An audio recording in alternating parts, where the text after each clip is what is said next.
2022 CR 1156, State of Texas versus Isaiah Gibson. Could I have parties announced for the record for the state? Jason Garrett, hand your honor. Defense? James Seeloff for the defendant, Your Honor. Are you Isaiah Gibson? Yes, ma'am. All right, probation, this is an application. Thank you. Counsel. Deferred. And it's, we're asking the court to waive PSI. The state recommends. All right, just a second. Okay. Counsel, have you received all the discovery and did you review it with your client? Yes, I have. All right. Mr. Gibson, I'm showing you what's entitled Application for Community Supervision. Did you review that with your attorney? Did you understand it? Yes, ma'am. And did you sign it? Yes, ma'am. All right, counsel, you said this was an application for deferred as well? This is a deferred adjudication recommended by the state, part of the plea bargain. I just wanted to let you know. All right, thank you. I see where you hand wrote that. All Because right. you don't have a phone. We For need an deferred. application for deferred Or adjudication. don't you grant deferred? Is that why you don't have? All right, they're printing some more.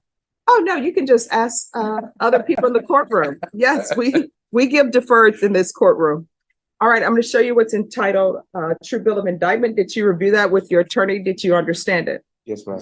Counsel, do you waive the reading of the indictment? We waive. State, are you proceeding on the indictment as presented Yes, you are, your honor. on both counts? Let me see. Yeah, it doesn't say. We're gonna go on count one, Judge. I'm assuming that's what defense counsel worked out with. We talked about it. All right. Any objection to the waiver of count two? No, Your Honor. All right, Mr. Gibson, I'm showing you what's entitled Court Admonishments and Defendant's Waivers and Affidavit of Admonitions. Did you review that document with your attorney? Did you understand it? Did you sign it in all the appropriate places? Yes, ma'am. Did you understand you're charged with the offense in count one of theft of a vehicle, $30,000 to $150,000 Yes, ma'am. as a third-degree felony? Yes, The ma'am. range of punishment is anywhere from 2 to 10 years in prison and up to a $10,000 fine. Did you understand? Yes, ma'am.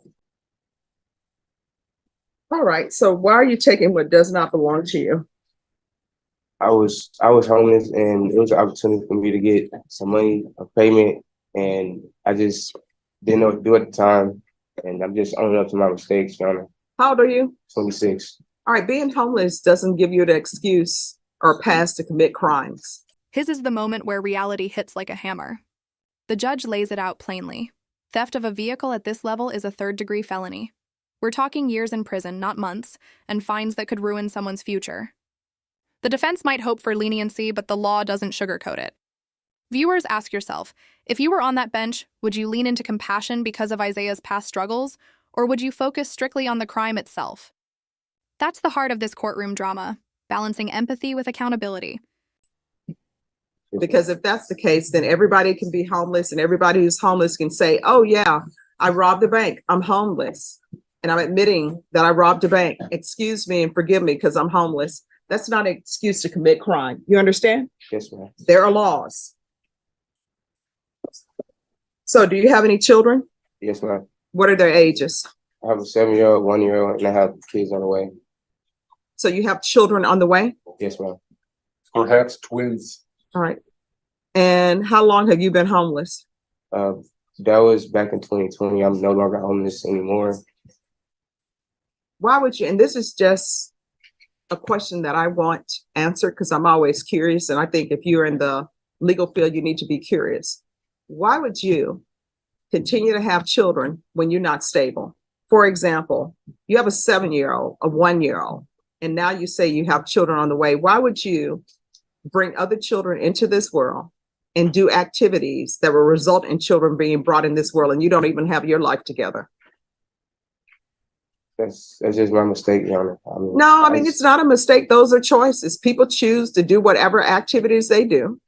So I'm trying to figure out why people keep doing activities or not being responsible in the activities that they do and bringing children in this world that they're not prepared to raise.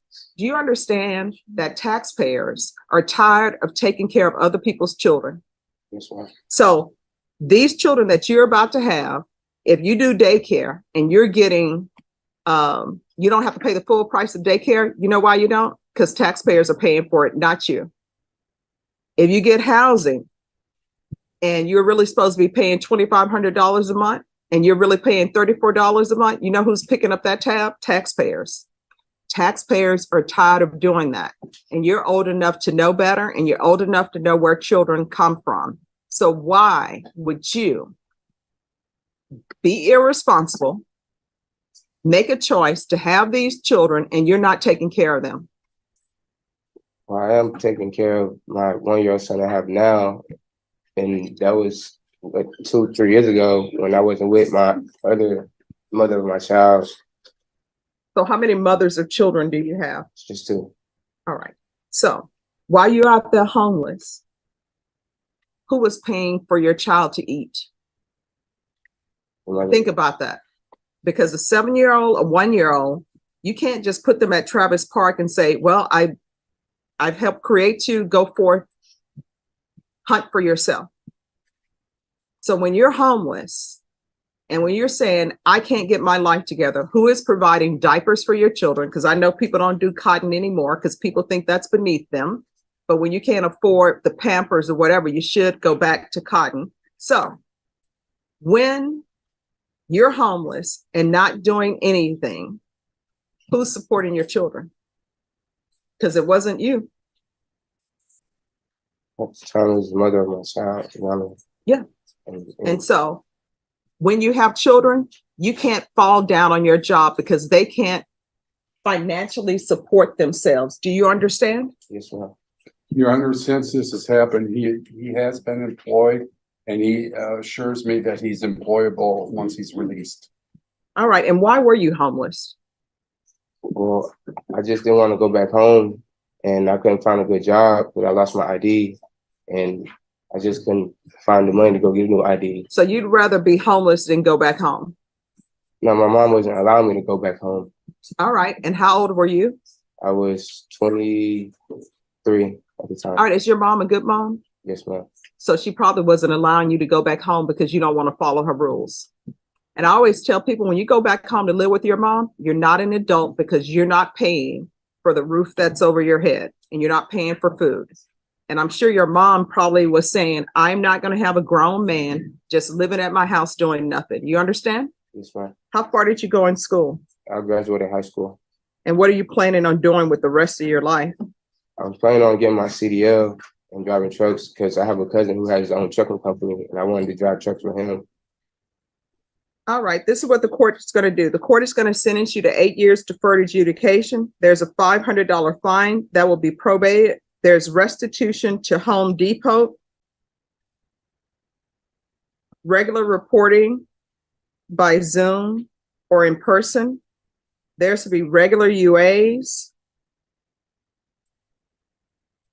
200 hours of community service restitution. I'm going to order parenting classes. Once he completes parenting classes, the court will allow him 50 hours to be subtracted from the 200 hours. And I'm going to order that you're in some type of trade school. So if you want to get your CDL license, you can. Once that is done, then the remaining of the community service hours will be deemed satisfied. Proof of employment within 30 days of release. There's to be no employment as a home health care provider or with minors. Field visits, 1 time per month until further notice. They want you to do cats 1 and 2. You have all these children that you need to take care of, and hopefully you can spend some time with. Here's my cats 1 and 2. Don't take what doesn't belong to you. If you rent a vehicle or rent property, you need to return it when it says it's due in the contract. Do you understand? Yes, ma'am. All right. Probation, is there anything else he needs? Is there anything else you need from the court in order to be successful? I would like to get a new ID, but I still have to renew my license as well.